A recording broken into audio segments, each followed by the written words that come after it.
Let's go!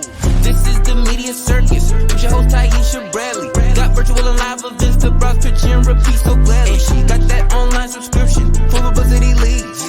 One thing that's safe to say is she got what you need. As seen in Forbes of Journey and in shout out ATL. The Media Circus, grooving and we doing well. We want you to do better. That's why we here. Show you how to browse, pitch, repeat. Let's get it clear.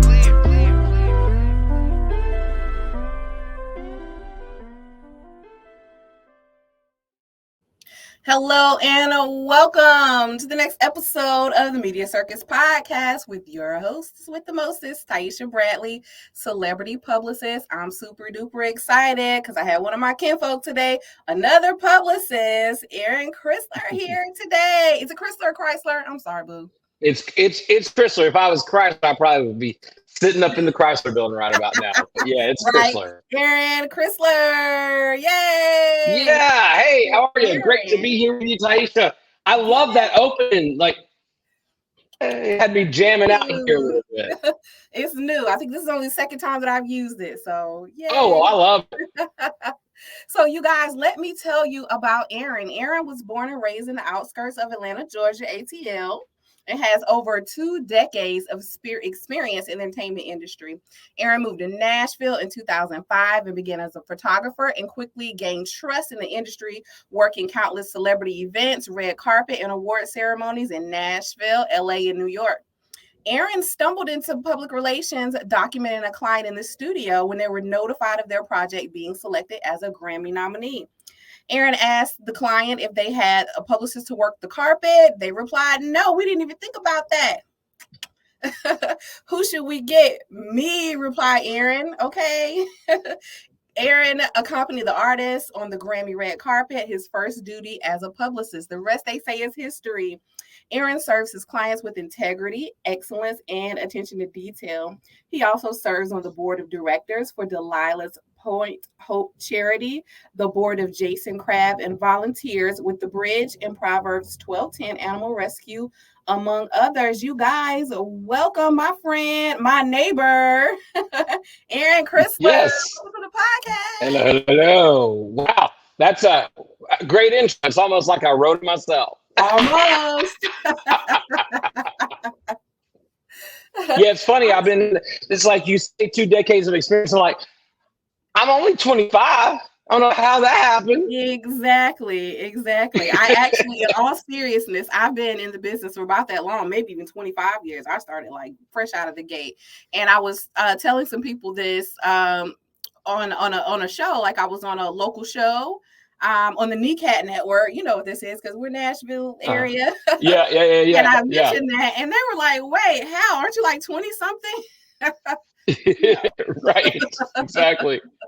So another long time vet in the industry. I feel like when you're in like PR and communications, like it's a lifestyle. Like you always do it. Once you're in, it's so hard to kind of get out and let go. You know, people don't let you go. Communications is essential, you know, to humankind. And, you know, we are the people who help that flow along. I don't know about you, but for me, I feel like PR is like part of my purpose, what God wants me to be here to do, to make sure these people get seen and heard. What is your passion about PR?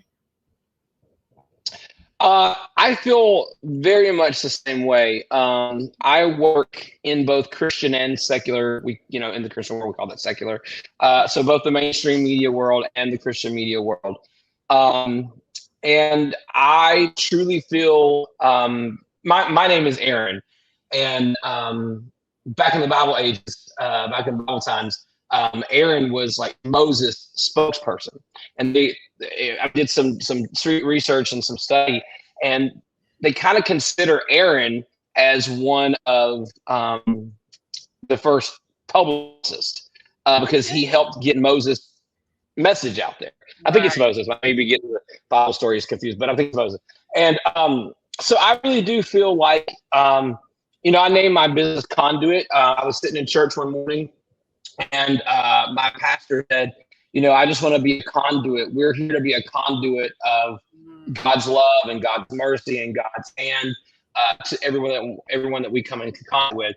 And I jotted that name down. I wasn't thinking of a name for the business at the time, but I jotted that conduit down, and I went and looked it up. And it's usually used in electrical terms, like conducting electricity. It takes like one current to the next to conduct the electricity, to take the electricity through and to the conduit of the electricity.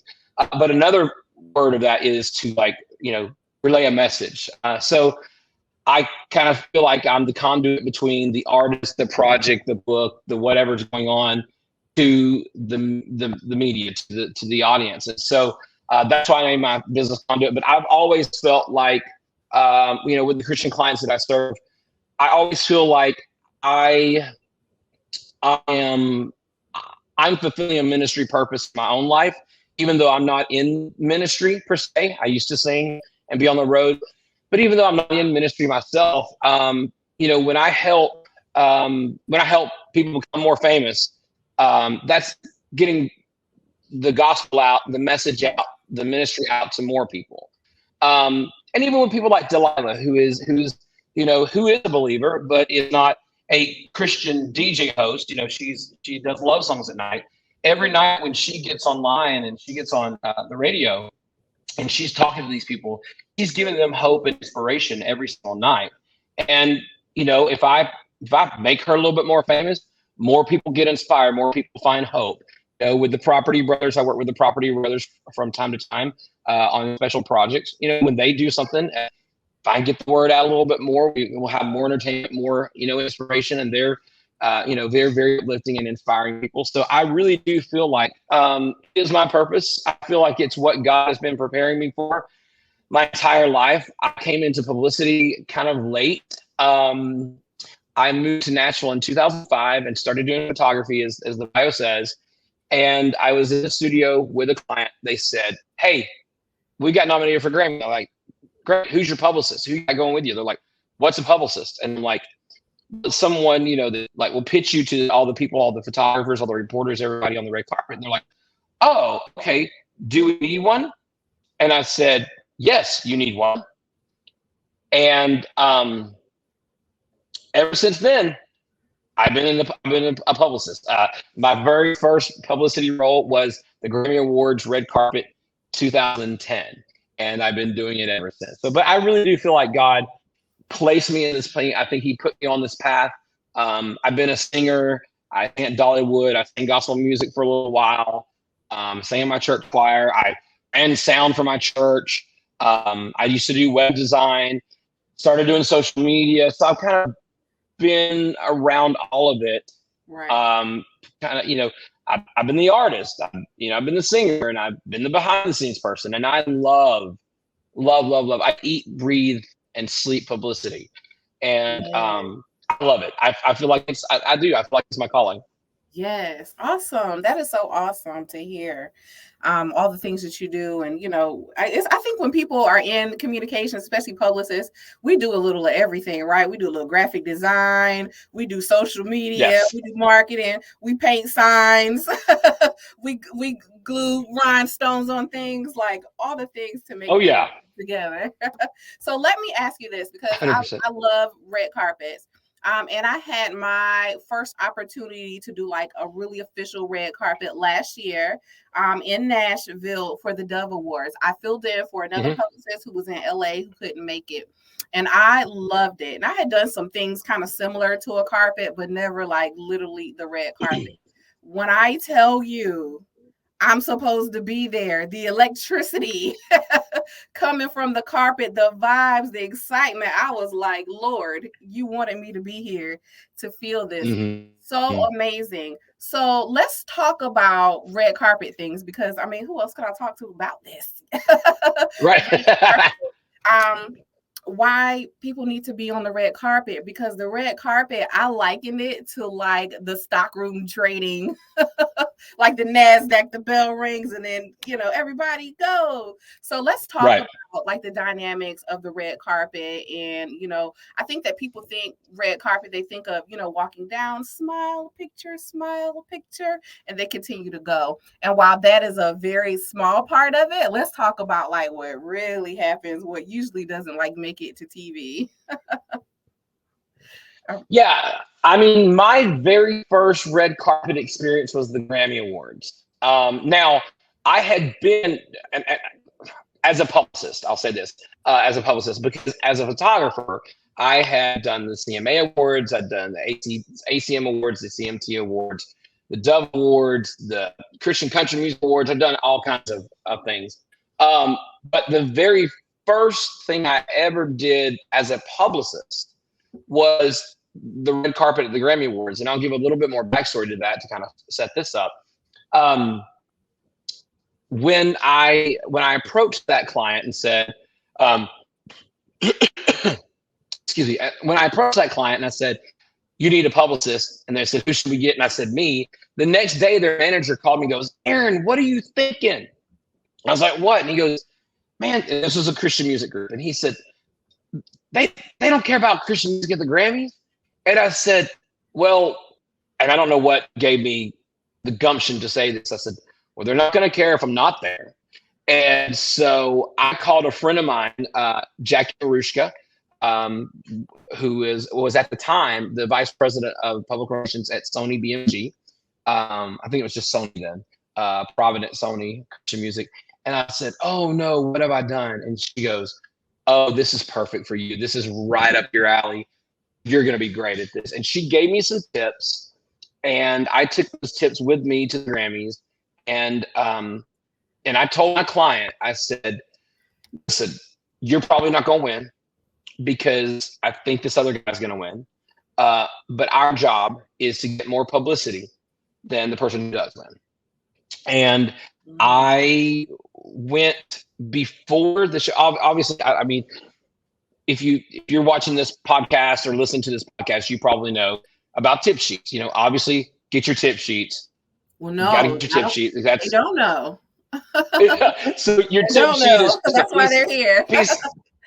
A piece of small paper that you typed out that lists the bullet points. I usually do about 3 or 4 because they don't have long to look at what you're doing, especially when you're pitching top tier outlets. We're talking top tier outlets. We're talking Entertainment Tonight, People Magazine, Variety Magazine, Associated Press, USA Today. Those top tier outlets. Those people they want to look at those first 1 or 2 lines, 3 lines at the most, of why you should cover this client. So I got my tip sheet first. I went the morning, like the minute the carpet opens, because people don't realize the Grammy Awards started like 9:00 in the morning. Yeah. Because the first award is really given out around noon. Yeah. The broadcast starts at 5, California time, but 7, Central, 8:00 prime time. But all those awards are given out beforehand. So I went before my very first thing. I went before really, really early in the morning and went down the line to look at who was going to be there. Yeah, same. And so from that point, I told my client, says, here's what we're going to do. You guys are a Christian group. Most of these are secular mainstream entertainment. So you guys can really sing really, really great. So I knew there was a couple of armed forces networks and USA kind of networks, and a couple more things. And this client at the time had a brand new album out of kind of like standards and jazz classics. And I said, okay, get something like a 30-second thing.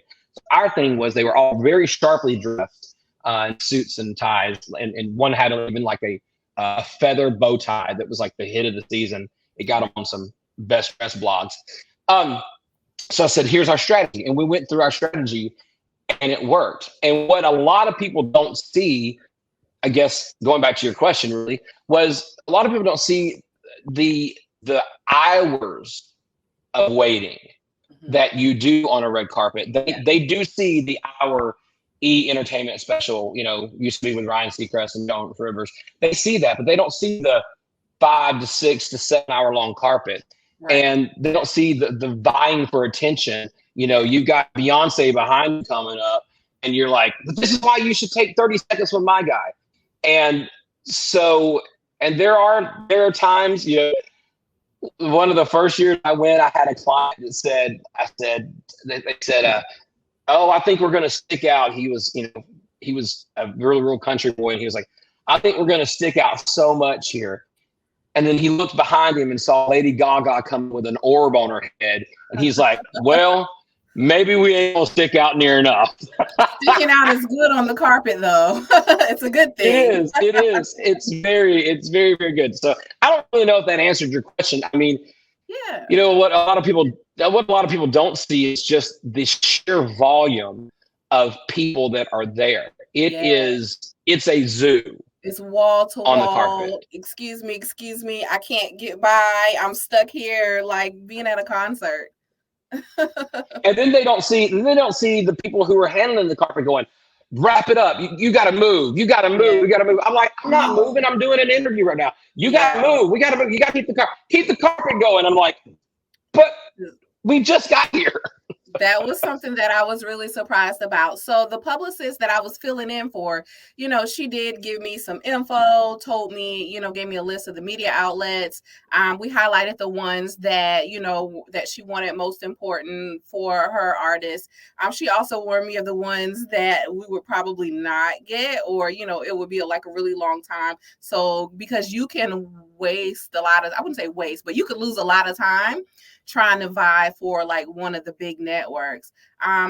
Another thing I was so surprised about, like you said, was like the sheer amount of people on the carpet. You know, it's at points, it's like gridlock. You can't go. And they're like, they need to keep moving. But, you know, everyone is interviewing somewhere and the next group can't come through until that group kind of passes through because you go in that order. Also, when big artists came through, you know, there's no wait for them, okay, because of the Double Wars. Everybody knows who Kirk Franklin is. You know, they're gonna stop whatever they're doing and try to interview. And if you have a lesser known or newer artist, then you will have to wait. And so there's a lot of, you know, hey, could you get my artist next? Oh wait, well I have this person next. I'm gonna try, you know. It's a lot of coming back like, hey, remember me? Sorry, annoying person again. But it's so exciting, especially when when you actually get all the way through. And for those who don't understand completely what publicists do on the carpet, is that we help our clients that get that attention, vie for attention, because a lot of artists, you know, they are not outwardly, you know, aggressive to say, hey, my name is, hey, interview me. And they don't want to do that. A lot of times they're nominees and they're nervous, or, you know, or they're talking to other nominees and artists and celebrities. And so we're there on their behalf, you know, kind of actually live pitching these different TV shows, radio shows, podcasts, you know, for the opportunity for them to speak to the artist. I think that a lot of people who haven't seen the inside of a carpet, how that works, just thinks that you just walk down and then when it's your turn, you talk to the cameras, and that's not the case at all. It's not the case at all. No. You have to vie for those opportunities. You're just jockeying for position. Yeah. Right, because there's a limit to a time, you know, that the carpet is open, and when the carpet is closed, that's it. The first year I did it, Niecy Nash was hosting for some thing, and I just walked up to her and I said, you don't know these guys from Adam, but look at them, 4 really cute white guys in really, really nice suits, and they're singing a song for you. She's like, okay, bring them on over here. And so we got that moment because we had something different. And if I could just give, you know, a couple of tips on a red carpet, if you are new and you maybe it's your first time to the party or second or third time to the party, and you really don't know, you know, you're really brand new there, and maybe, you know, you're not a veteran, people aren't screaming your name out, which is most times, 9 times out of 10, that's what's going to happen. Look for something different that you are, you know, have whatever whatever you have that makes you different. I had a client one year at the Grammys who was pretty well known in his genre, but on the big stage, he wasn't that known. But he had just come out of drug rehab for prescription pill use, and the Grammys Music Cares arm of the Grammys, which is their charitable arm, they paid for his drug rehab, and I had gotten him in People magazine, and so I put on the top of his sheet, I put rehab to red carpet, how the Grammys his life, and I mean, we got interviews with everybody because they saw it was a different angle to the Grammy Awards. You know, everybody sees the glitz and the glamour, but we offered a different angle to the Grammy Awards because we offered the angle of the Grammys also help the musician people. And so my tip for this out is it's what you do in PR every single day. Find the angle, find the reason why you're special and why you need to be featured on the carpet. Yes, I love that. That's one of our key words here on the Media Circus Podcast. Angles. I try to tell people the angles. Yep. The same way that you have the phone and you're doing your selfies and you're here and you're here and you're here.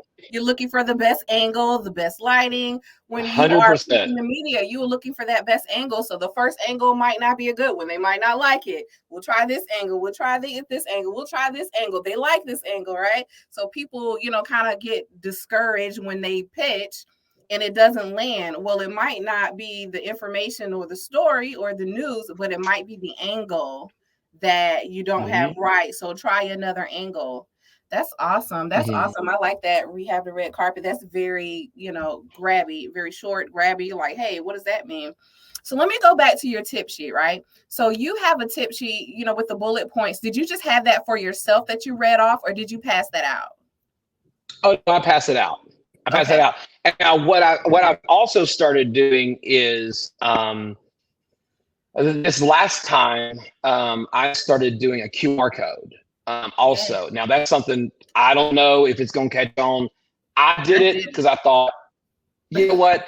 At the end of the day, like they may not take this tip sheet with 3-7 hour thing that they're going to do, but if I give them a little QR code. And I mean, I had to do the tip sheet, but the tip sheet is for the journalist. So you hand them out beforehand, and this is the reason why you want to cover my artist, is my talent. And it's just, I wish I should have printed one out and shown it. But just 3-4 bullet points with a picture of why they're there, and what makes them special, why they should cover your artist, cover your talent. And you hand it out to the journalist. And like I said, I put a QR code at the bottom. I was like, hey, you can scan that. And that way you can have the tip sheet PDF in your browser so that when you go back to write the story at 11 o'clock tonight, as it's 2 o'clock in the afternoon, you can remember why. Right. I was definitely going to ask you about that. I ended up making like a one sheet for this artist. And I did the QR code, and the QR code went to the song that he had that was like trending right then. So now I feel like, with technology, there's just so many things that you can do with the sheet of paper.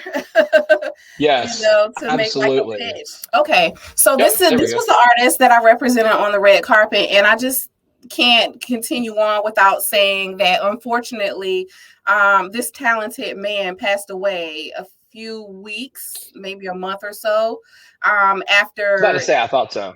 The red carpet, yes, but like I had the most blessed time. He and his wife were the sweetest people, and that day was really special to me just anyway. And the fact that I got to spend time with this person, during his last days, and none of us even knew it. It was just such a blessing. So, condolences, and, shout out to the Lemons family and the Higher Calling Choir, sorely, sorely missed. Such a great gentleman. And so it's just, even thinking back, it was such an honor to have been there for him, and represented him during that time. But this is the one sheet that I made. I have the logo, Kevin Lemons and Higher Calling.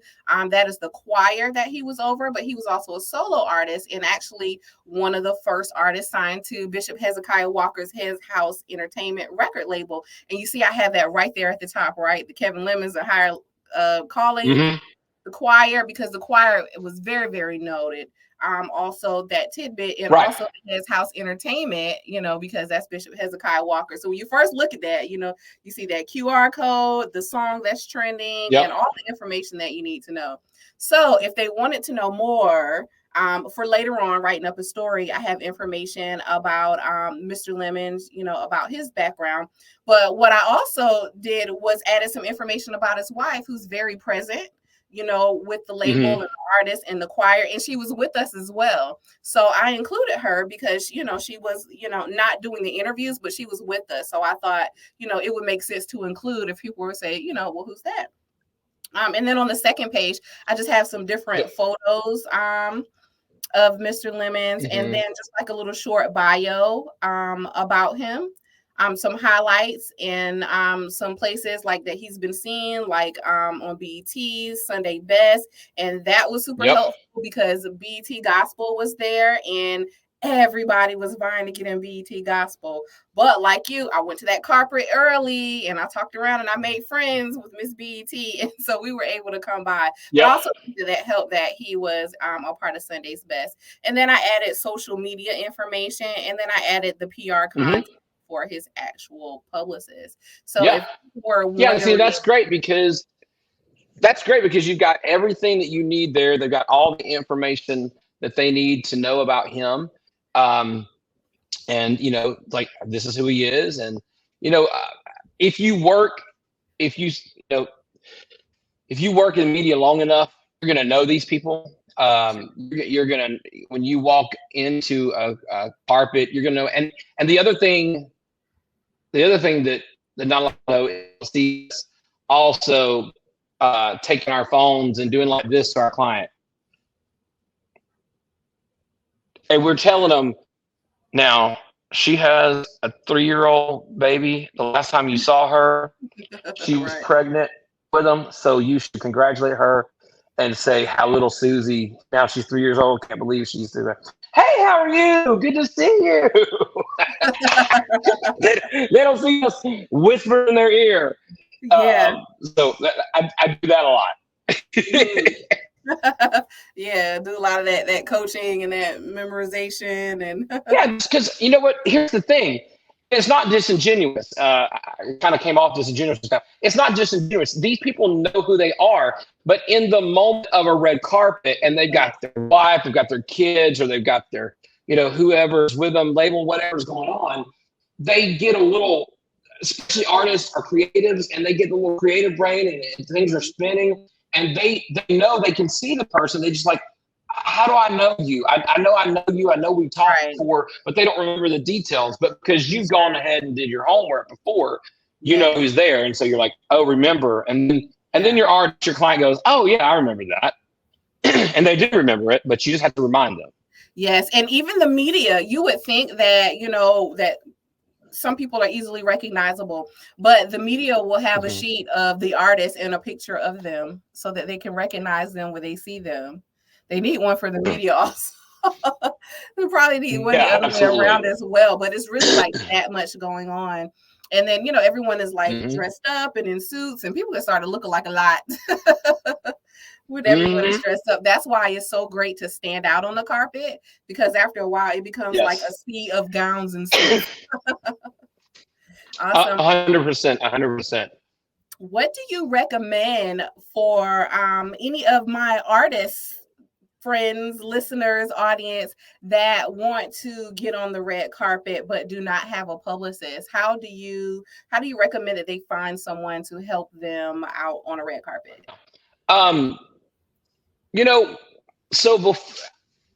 Not just red carpet speaking, but overall general media speaking, you can find the contacts of these places. They are able to be found. In 2003, I was singing gospel music. I was on the road singing gospel music, and I recorded a solo album. And I wanted Dolly Parton to sing it with me, so I wrote her a letter and asked her, and she said yes, which was amazing. And I thought, I need to get this into some country music magazines. And so at the time, Country Weekly was like the people magazine for country music. And I didn't know one person at Country Weekly. This is before I moved to Nashville. This is before I got involved in media at all. I was singing. And so I literally called the switchboard, and it was like, if you know your party's extension, dial it at any time. And I just started going 223, 292, 124, 182. I just started punching numbers. Dialing. And it hit up on somebody. It hit up on a guy named Chris Parton, no relation to Dolly Parton, who has since passed away now. But he said, oh, I love this. He goes, do you have photos? I said, I've got photos. He goes, send me some information. He goes, I'll put it in the queue. I'll put it in the hopper. And when I need something to fill a little spot here and there, I'll pull it out. A couple months later, I'm in Country Weekly magazine. I was a publicist before I knew what a publicist was. I had no clue what I was doing. But that's what I got. So my tip on how to get noticed and how to find contacts and all that is most everything is online. You have to do a little digging. Definitely. And relationships matter. But if you've got something fun and catchy, something different, and you reach out to the person, it may take a few minutes. It may take a few times. You know, I when I speak at colleges and stuff, they ask me like, what's your biggest piece of advice? And I said, you know, the Bible says you have not because you ask not. And the Bible says, ask, seek, and knock, and the door will be open. So you may have to email 2, 3, 10 times. I'm the king of follow-up. I'll follow up till my face turns blue. We'll talk about that. I'll always get it. And so, I mean, I would just go searching. You know, if you're a fan of Hezekiah Walker, you're just talking about, you know, Kevin Lemons with Hezekiah Walker. You're a fan of Hezekiah Walker, find out who's representing Hezekiah Walker. And, you know, find out if the Dove Awards has, you know, or whatever award show you want to go to and you want to be on the carpet that has a PR rep contact, shoot them an email. I mean, there's a 50-50 chance. They may say no and they may say yes. You never know till you ask. Exactly. I think people are afraid to ask. I find that people are often afraid to reach out to media, publicists, anyone who could possibly say no to a big ask. People typically have that fear. And that's part of why I have this podcast, because I want to humanize journalists and people in the media and publicists. I think at one point in time, like the media, when we weren't very accessible, you know, that was a thing, you know, back in the day. But now, you know, with technology and everything, I think people are a lot more accessible, and you can just hit up and email someone directly and get an answer, a yes or no to, you know, yes, I can feature you. Yes, you could be in the carpet. Yes, I know a publicist who can help you. Those kinds of things. I just feel like it's so much more open and accessible than back in the day, 20 years ago when we first started out. I don't know about you, but I used to fax pitches. Like, I'm that kind of old school publicist where I was on that fax machine. Yeah, I never did the fax machine.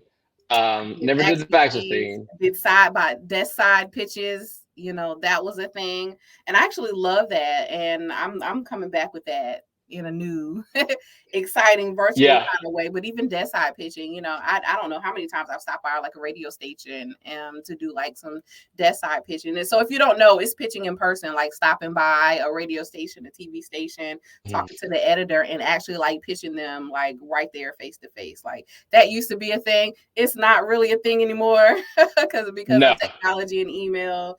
But like that's old school. Well, you used to. Yeah, I mean, you used to have to travel to New York to get seen face to face with somebody. Yes. And it's still good, you know, every time I go to New York or LA for a client, I'll add on a day or two, either before or after, to connect. You know, and I'll tell you this, the main tip I give all the time is just ask for it. Go for it. There's no reason not to ask for it. It may not happen, but it could very well happen. And I don't know if I want to give too many details on what I'm about to talk about, or if I just want to leave it a little generic. It's an easier tell if I tell it specific. But I had an artist recently that was on a show. It was a concert. Say it that way. It's a concert. And a major news media, national news, international news media outlet was covering this show, and they were featuring one of the artists on the show. There was a side story of a national holiday that was happening. Everyone on this show was supposed to sing a song kind of around the holiday, but they didn't. Like this artist they were going to feature on the show, and my artists were the only two artists that actually sang something related to the holiday that was being featured in the television broadcast. Well, I saw a guy with this lanyard on, said he was from this major news outlet. I said, "Hey, nice to meet you. Are you with blah, blah, blah?" "Yeah." And he was kind of, a little bit like, "Yep." Kind of a little bit like, "Why are you talking to me at first?" And I said, "Hey," I just want to let you know about my artist. This artist is singing yada, yada, yada, blah, blah, blah, blah, blah at such and such time. And he goes, "Oh," he goes, "I need something else. I need something else for this story." And he said, "I'll make sure," and he wrote it down. He said, "I'll make sure to pull those, because the performance was being recorded, because they record every performance at this certain concert." And he said, "Oh, I'll be sure to pull that thing." Now, it was only 3 or 4 seconds of my artist in this like 4-minute story, but my artist would have never been featured on that had I not just went up and said, "Hey, this is why you should cover. This is why you should put my guy in this thing, my artist in this thing." So the biggest thing I can tell anybody, always say, go for it. Ask. Yes. Ask.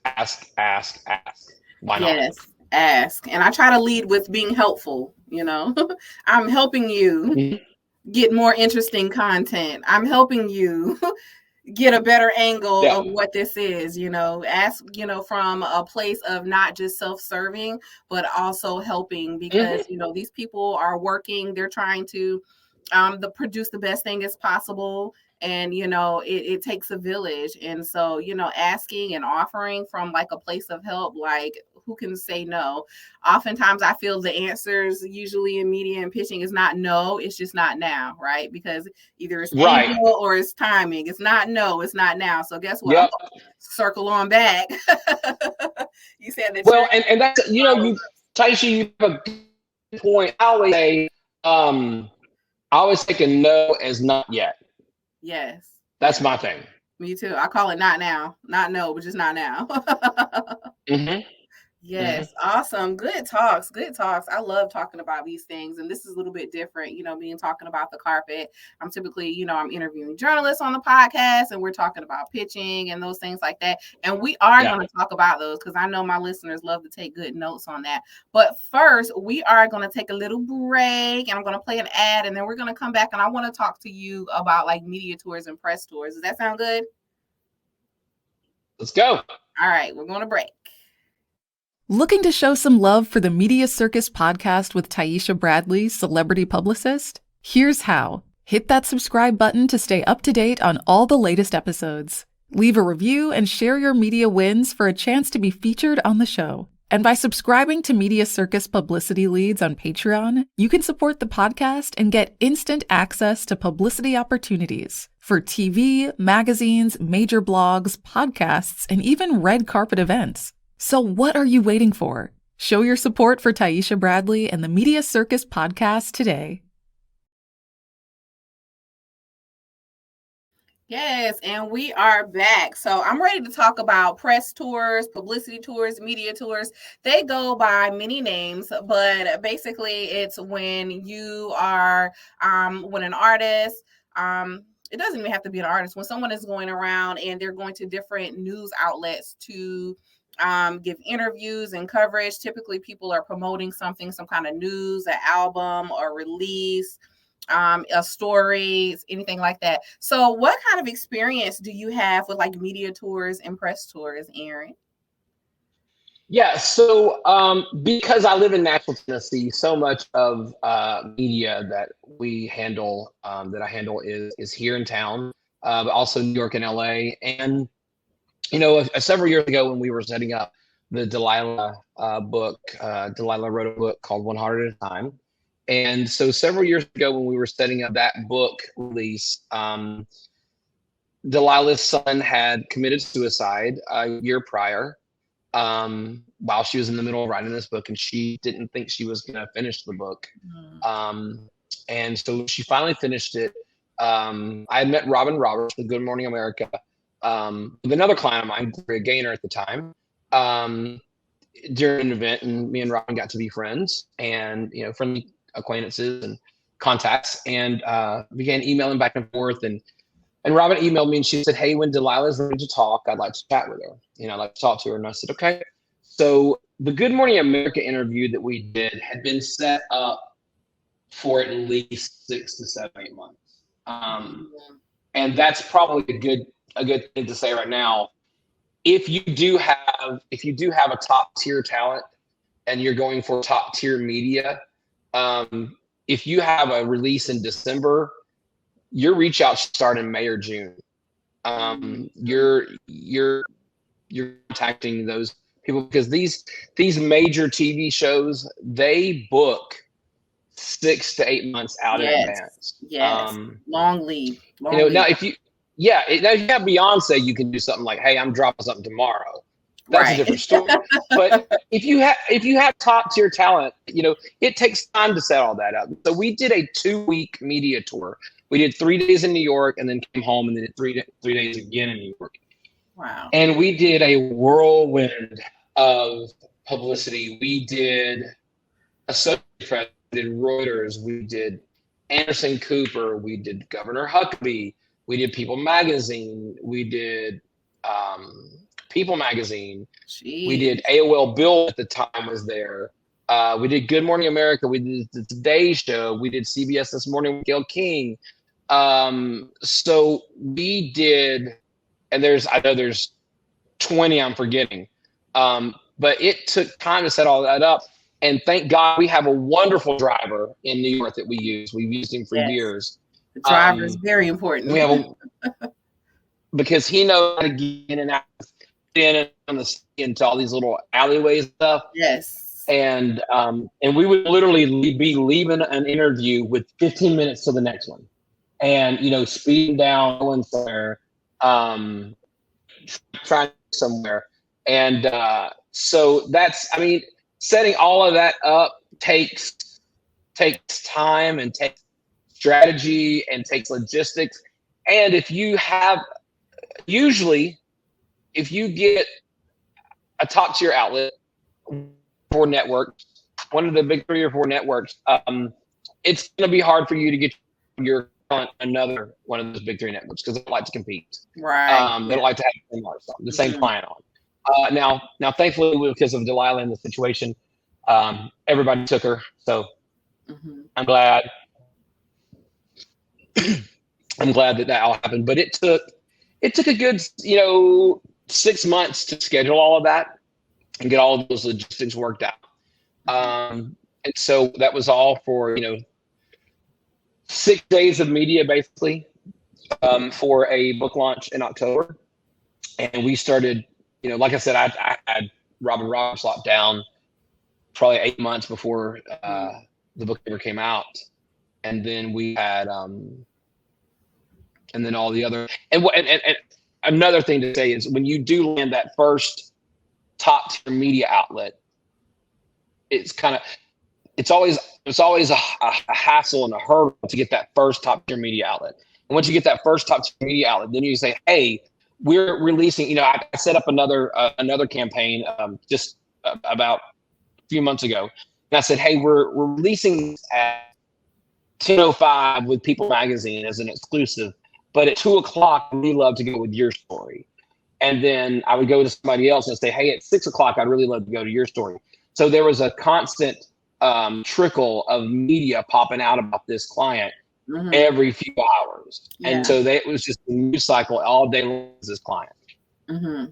Nice. So I find that lots of entrepreneurs and experts that are authors are always pretty much interested in doing like a press tour, media tour, kind of like book tours. Do you recommend that authors try to set up media tours for themselves, or do you recommend that they hire a publicist to do that? I mean, a loaded question, right? It is because I've been on both sides. I've been, talent and publicist. I've been the talent who didn't have money to hire a publicist. I did it myself. And then I've been a publicist. So I think you'll get further with a publicist. It depends on what tier media you're going for. If you're going for that top tier media, your People Magazine, your ABCs, your CBS, your NBCs, your Fox, your People Magazine, Parade Magazine, Associated Press, you're gonna need somebody who has those emails and who has those those contacts, those people that can text somebody. Lots of local media. I mean, local media is a little easier because local media is looking for people. There's also here in Nashville we've got Today in Nashville and Local On 2 and you can also buy your way onto those places. It's basically a paid advertisement. And so you can buy your way on those. But I mean, if you spent money and time and effort into crafting something and creating something, why would you not spend the time and the effort and the money on publicizing that? Spend $10,000 writing a book and getting it published and all this stuff, and then go, well, I don't have, whatever it takes to do. I would hire a publicist. I mean, I wouldn't try to fix my own car, so I'd hire a mechanic for that. I'd hire somebody who knows what they're doing. Right. Yeah, sure. Awesome. Yeah, that makes sense. People ask that a lot. Should I hire someone? Should I do it myself? I think one of the main questions that people ask, themselves and ask us as publicists is, are they ready for a publicist? When do you think that someone is ready to hire a publicist? What are the signs in your opinion? In my opinion, if you've got something, if you've got a message and you feel like it's worthy to share, if you feel like you have that moment and you feel like your talent, your career, whatever you're doing, needs to go to the next level, then you hire a publicist. There are different tiers to publicity. There's the local publicity, and then there's the national publicity. Right now I'm working with an artist, and our focus is local media right now. Because this artist is going to be going and doing house tours, house concerts around the country, where he sets up a food truck, and him and his wife actually make the food in the food truck, and then after he gets done making the food in the food truck, he goes and sings. And it's a really cool, interesting concept. And so our focus right now is individual tour date media, where he's going to be, and then we'll hit the larger ones once we've got this groundswell of supports kind of. So I mean, I think anytime you got something that you're trying to promote, you got a brand new album, you got a brand new book, you launched a brand new business, I had Jada Marcus came to me from Rascal Flatts back when he was setting up his record label, his Christian music label. He texted me one day. He said, hey Aaron, it's Marcus.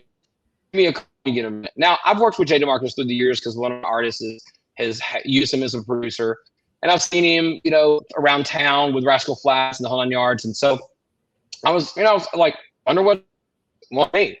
And he called me. He said, so I think I need to get ready to send a press release out. And I was like, okay. And he said, I'm launching a Christian music label.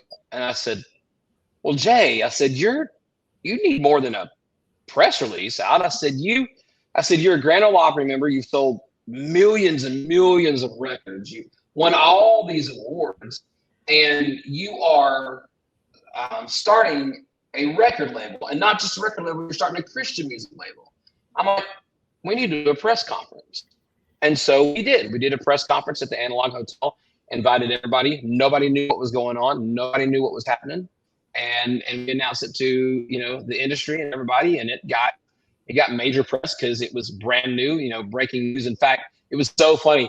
The marketing people from the hotel called me and they said, what is this announcement that's happening in 3 days from Jay? And I said, well, not really telling anybody what it is. It's kind of, it's kind of secret. And he's like, well, I just need to know if it's positive or not. And I was like, huh? Because he's not announcing anything bad, right? And I was like, no. He's announcing a record label. oh, okay, good. We were really, really, really good. I was like, no, it's good. It's good. So I think anybody who has anything that's public facing, brand new business launch, breaking ground, brand new location.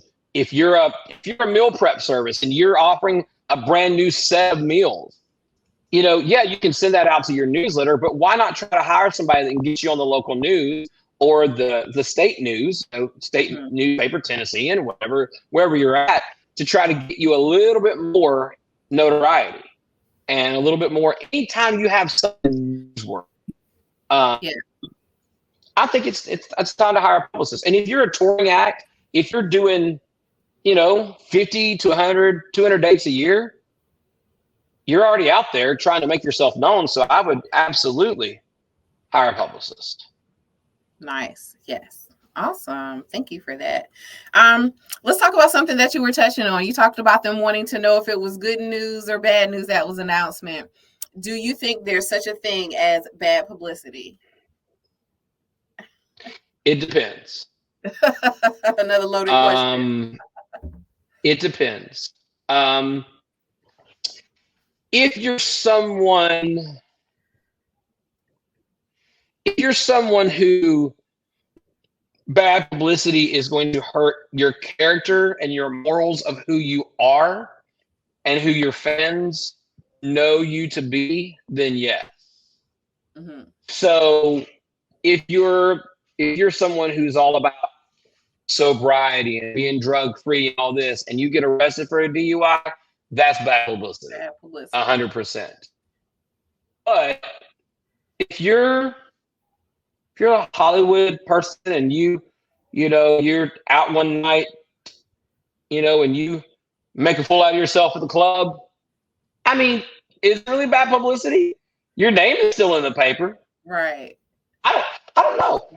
I mean, it's hard, right? Sometimes I don't even know. I've never heard of someone until I hear something kind of controversial about them in the news. And I'm like, oh, who is this person? Then I kind of go down that rabbit hole of learning who the person is and the background. And then this is now someone that I know or that I watch on TV or, I watch the YouTube channel. Mm-hmm. I think so. Yeah. I mean, it's I mean, I don't really deal with anybody that I have to worry about bad publicity with, because all my clients are pretty great people. Yeah. And so I don't really have to deal with that. I will say this, most everything that I get to talk about is positive. Yes. Same. But that was different when Delilah's son passed away. Yeah. And I had, because we're very good friends as well, and she's one of my dearest friends. It was hard because I'm grieving the loss of someone I know. I knew Zach, and had spent time with him at her home during different events and everything, and grieving for my friend, because Delilah is a really close friend of mine. But then I also had to be her voice during an extremely, extremely challenging, difficult time. Sure. And I called a friend of mine who shall remain nameless, and he deals with a lot of celebrities that have had some, his main celebrity has had a really, really, really troubled life. And I said, I feel odd. I said, because I'm having to relay this bad information, this horrible tragedy. I'm having to relay this message to the journalist, and she's on a plane now, headed back to the States. She was at her charity, and I said, I just feel weird. It's just a weird feeling, just a weird place that I've never been in before. And he said, Aaron, this is the time when you're the most useful. He said, because you are protecting her, and you're protecting her from people. Because, celebrity, when things happen, they all want to know, everybody wants to know what happened. What they want to know And every they want to know little bitty immediately, detail. right? Yeah. Yeah, and they want to know immediately. And so, you know, I was kind of that shield. I kind of helped her navigate those moments. And it was one of the times that I did feel most useful. And he said, you know, this is the time when you really get to help her. And you know, you're protecting her. And so that's, I mean, it wasn't really bad publicity, but it was definitely a negative time in her life. It definitely was a hard time in her life, where we had to handle everything very delicately. And we, you know, we can give all the information out that we have. Right. You know, but as far as like, I mean, I worked with a lady named Kim Gravel for a little bit. She had a show on Lifetime called Kim of Queens. He came on right after Dance Moms, and I told her, I said she was there for 2 or 3 seasons, and I said she was a pageant coach, and I worked with her for just a little bit. And I said, Kim, I said you need to call Abby out on Twitter.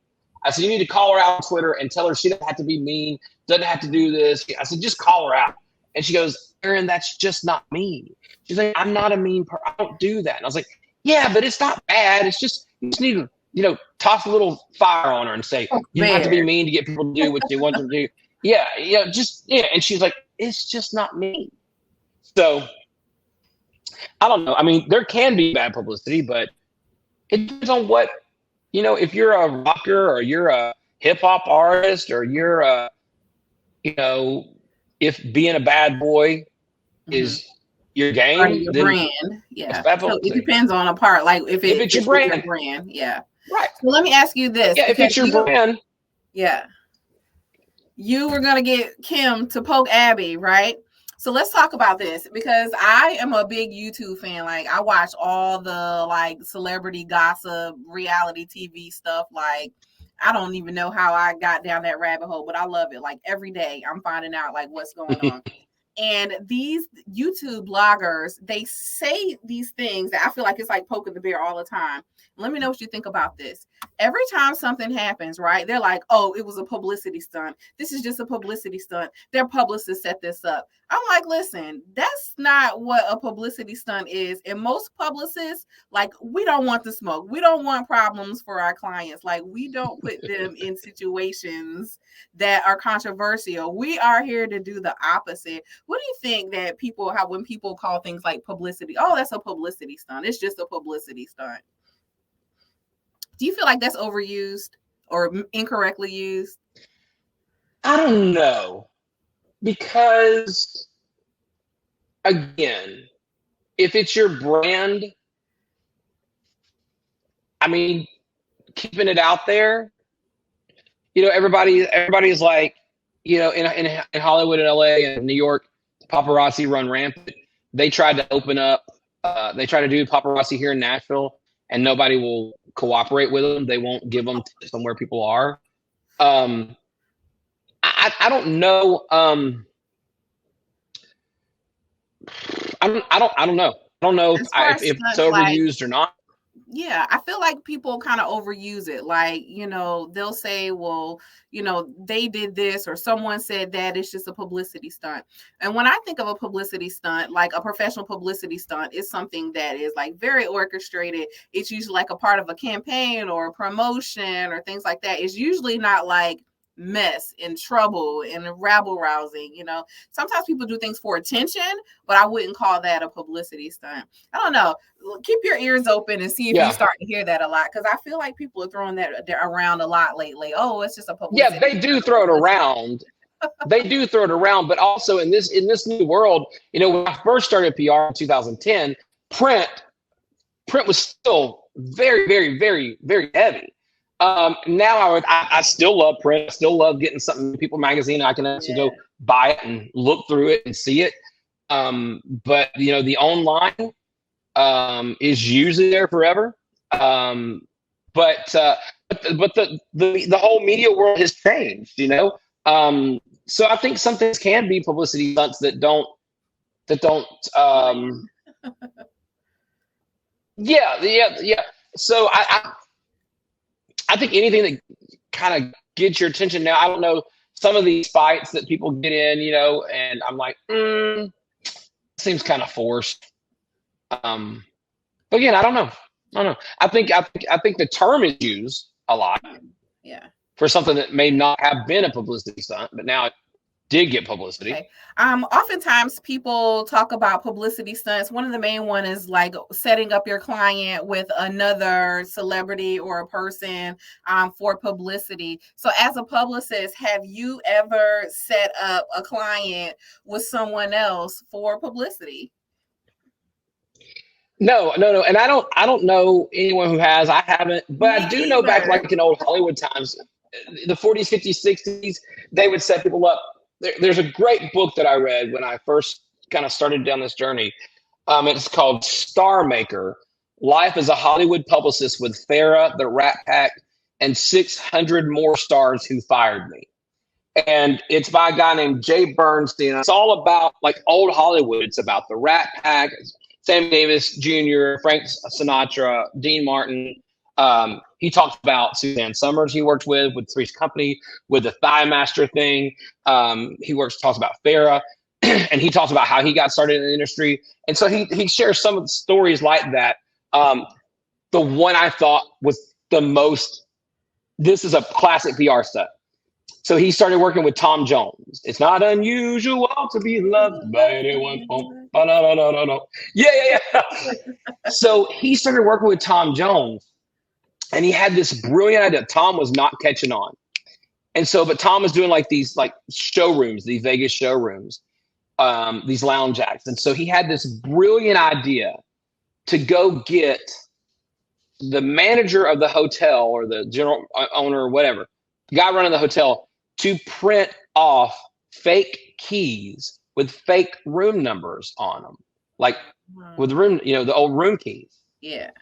And he passed out like 50 and paid girls like $5, $10, whatever it was back then, to start throwing their room keys up at Tom Jones. And that's what started the whole Tom Jones, like people throwing stuff at Tom Jones.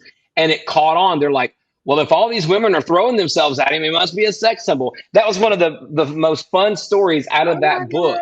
I like that. That's a publicity. Yeah, it's really like, when I think publicity stunt, I think of things like that are like a campaign. It's thought out, it's for positive, not just, kind of something to do for attention. And I love that. Yep. And a lot of what drives me as a publicist and for the name of my company, Media Circus, is P.T. Barnum, like the godfather of public relations, and just the way, he does have a sordid past, but like the way that he uses the campaigns and kind of the excitement and the kind of the gimmicks and, and a lot of people say, oh, he was tricking people. Listen, they loved it. They knew, that, there's smoke and mirrors, but the entertainment behind it, I really love that. And so that's why I ask about publicity stunts. And then I get so offended because I'm like, that is not a publicity stunt. These little messy things that people are talking about. Now the room keeps throwing in that Tom Jones, that's a publicity stunt. Maybe that's what's happening to Drake lately, because have you seen recently in the news that they've been throwing things on the stage, shoes and bras and cell phones? Like, that's crazy. I do know they've been throwing things on stage, but I didn't know it was all about Drake. I've seen some other things happen.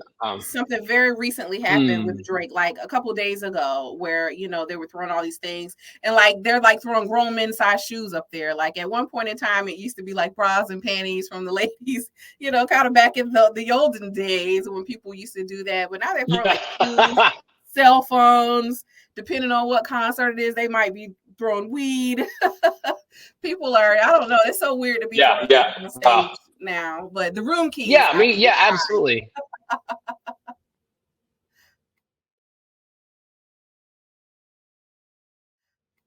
Right.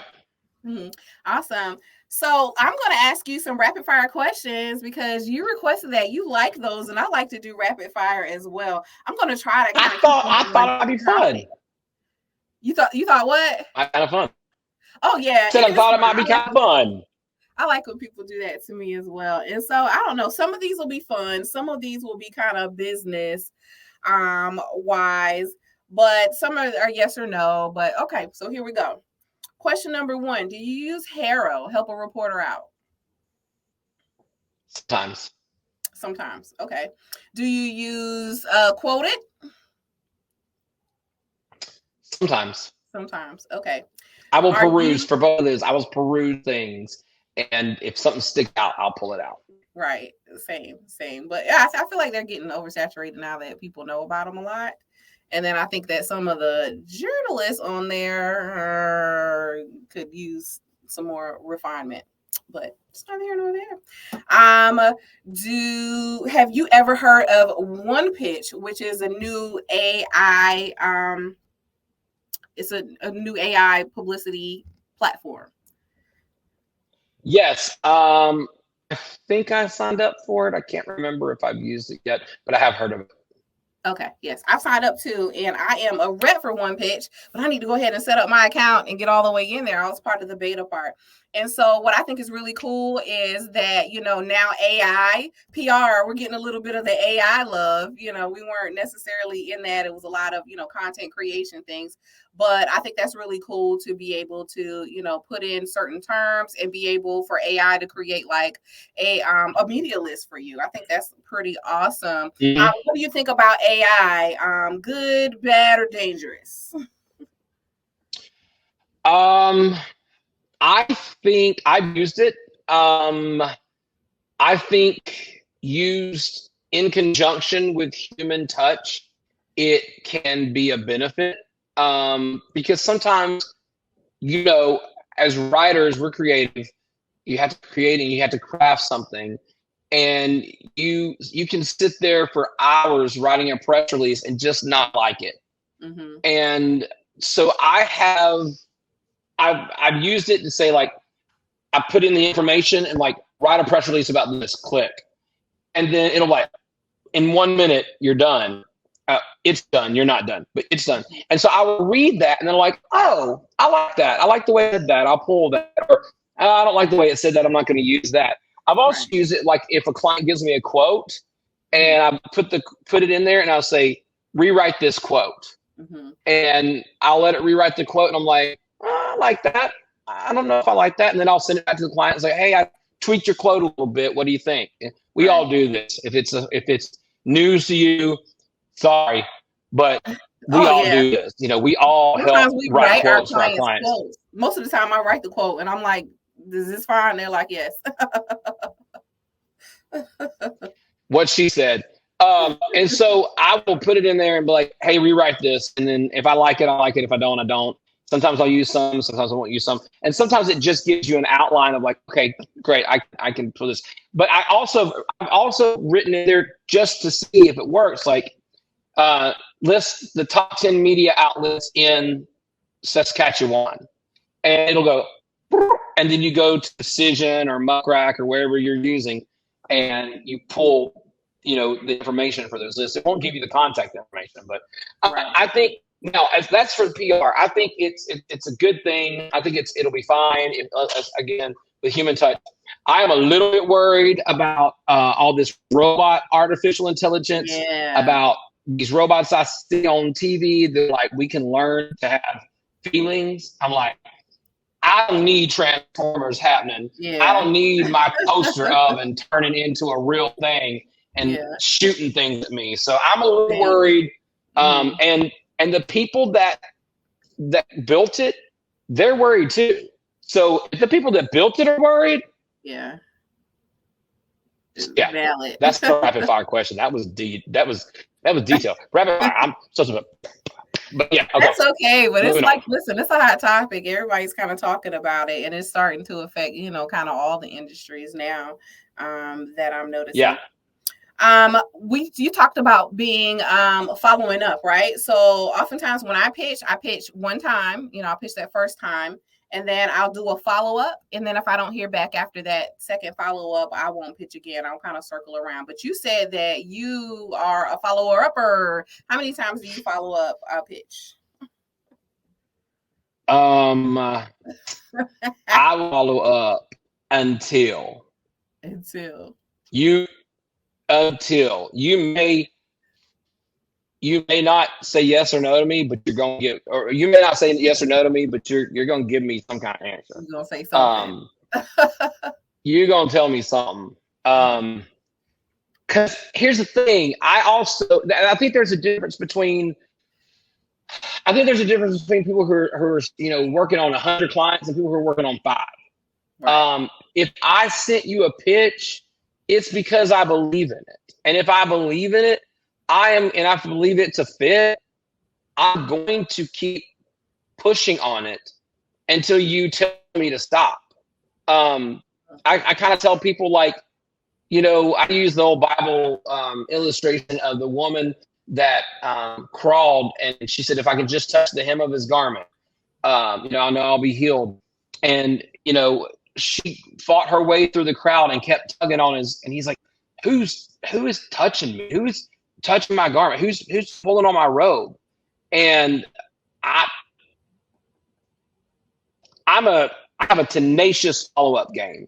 And I have a story about this. So I worked with Loretta Lynn for about 3 years on her gospel music fest. She had a gospel music fest, and they still have a gospel music fest at Loretta Lynn Park. I'm not involved with it anymore, but Loretta has since passed. But I saw this advertised, and I thought, I need to work this. This is right up my alley. This is so me. And so I called the ranch, and I said, hey, Loretta Lynn, for those of you who don't know, has a big ranch out here right outside of Nashville, and it's a big tourist attraction. And it's where she lived until she passed away. And I called the ranch and I said, hey, who's handling this gospel music fest? And the lady said, well, that would be Patsy, her daughter. And I said, okay, is there an email or address or a phone number I can get? And she said, yeah, here's her email. I emailed her once, didn't hear anything back. Emailed her twice, didn't hear anything back. Emailed her a third time, didn't hear anything back. Emailed her a fourth time. Now, I waited a week for the first time. I mean, we waited 4 days for the second time. But I probably emailed her 7 times. Whoa. And she finally got back to me. And our first meeting of the entire, and hired me. And our first meeting of the entire group, everybody that was working on the festival, she said, y'all, I'm going to tell you something right now. She said, you're not going to not give Aaron Crisler an answer. She said, he follows up like nobody I've ever seen in this business. Right. And I said, and I thought I kind of made her mad. I was like, oh, I'm sorry. So she goes, no. She goes, do you know how many people I meet in this business who just won't follow up? And I've heard some people, like, if you're interviewing for a job, I've heard that some publicity owners, company owners will interview, and then if they don't hear back from a candidate, they just won't hire them, because they're like, if you can't follow up with me about a job you need, you're not going to follow up with journalists about what we need. So, I mean, yeah, you can get annoying, but you also can get something done. Yeah. And here's the thing. Journalists get hundreds of emails a day. Sometimes if I know that I'm pitching to a morning show, I'll set up an email to send at 2 a.m. in the morning. Because you know what? They're up at 2 a.m. in the morning. I ain't, but they are. Because they're getting ready to go in. How many publicists are emailing them at 2 a.m. in the morning? Probably not that many. I know. I do, but I schedule it to go out early in the morning so I don't look like a crazy person up at 2:30 in the morning. So I'll make it go out at like 7 or 8. Oh no, I'll set it up for like 2 or 3 o'clock in the morning, because I know they're on the train or they're taking a car into work. Mm-hmm. Yeah, I'll set it up. So, but I follow up. I will follow up until until I don't get an answer at all and the campaign has ended, You gotta tell or you until I've got something else. Mm-hmm. Yeah, or until I've got something else that's better or as good as what I was going for. So many of my guests that are journalists on the podcast are totally against like several follow-ups, pretty much over 2 or 3. They're over it. What they say they do is that if they don't have the time to say no to everyone or not now, and they usually just kind of file away the emails, and then when they're working on, you know, something in that genre, they search a term, and if that term is in your pitch, then it'll come up in their email searches and they'll follow up that way. So, I think that's Aaron. I think that's a different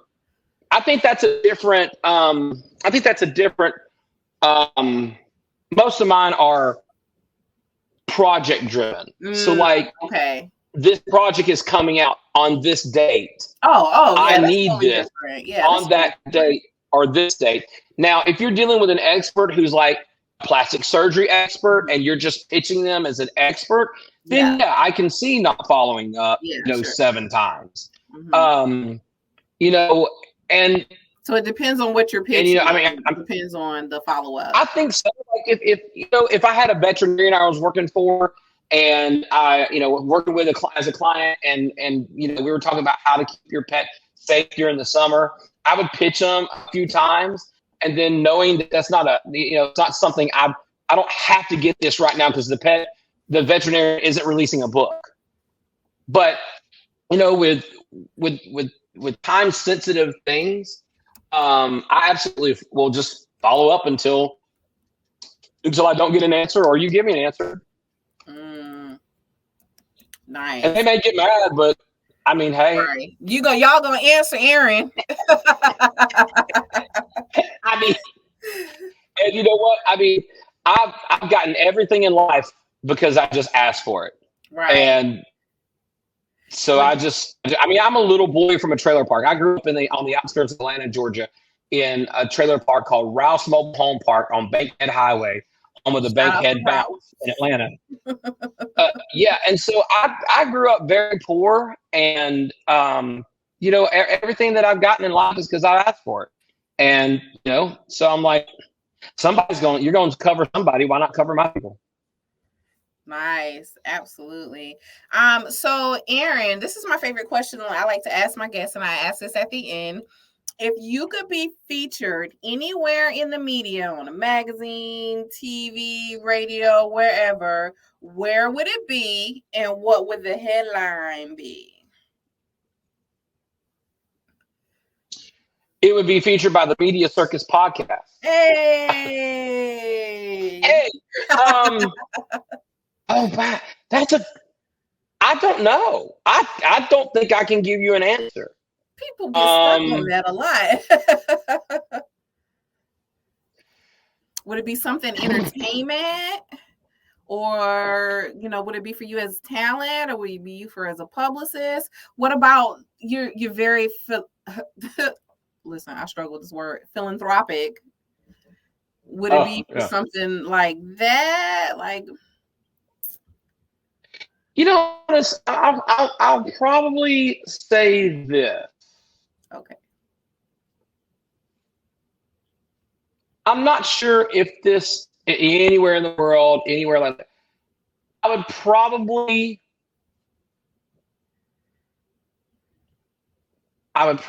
say I'd love to be featured by like something in my home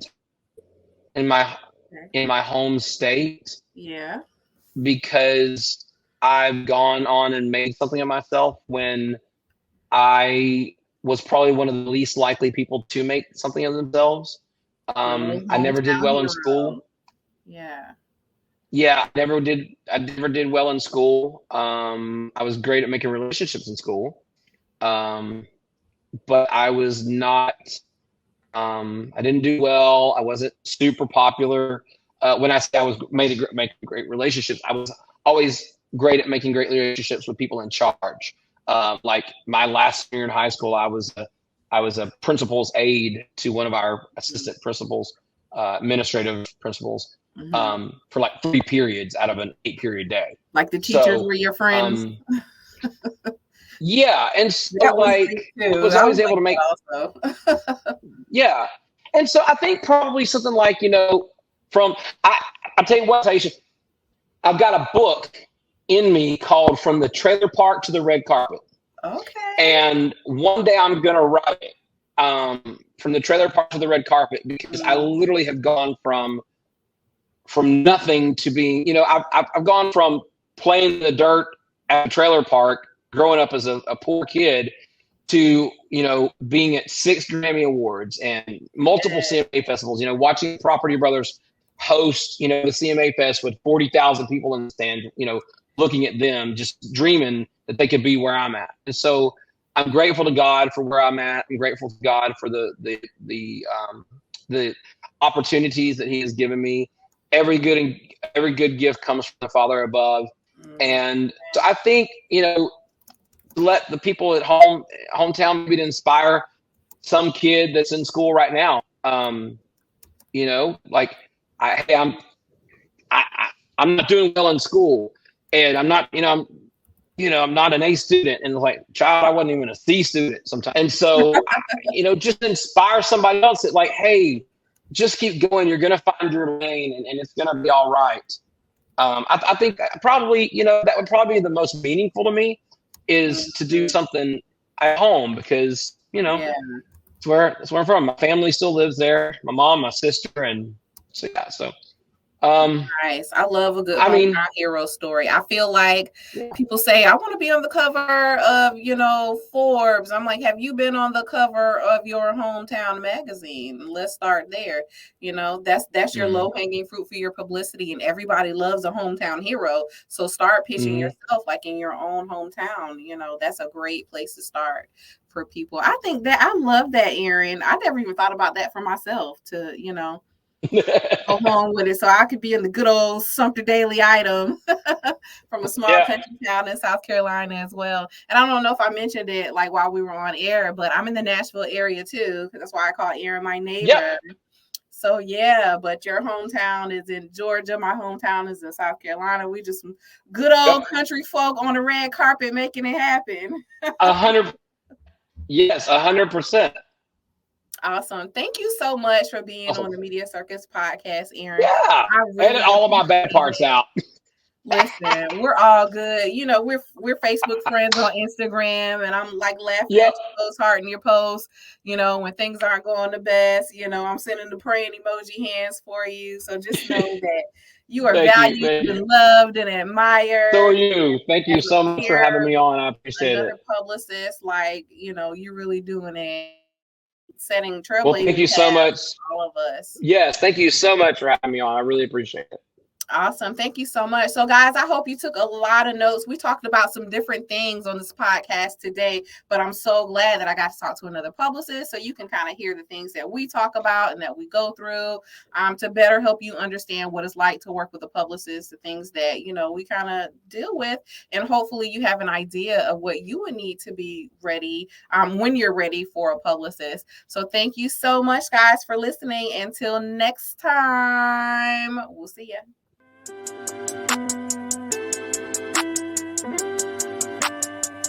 Let's go! This is the Media Circus with your host Taiisha Bradley. Got virtual and live events to browse, pitch, and repeat so gladly. And she got that online subscription for publicity leads.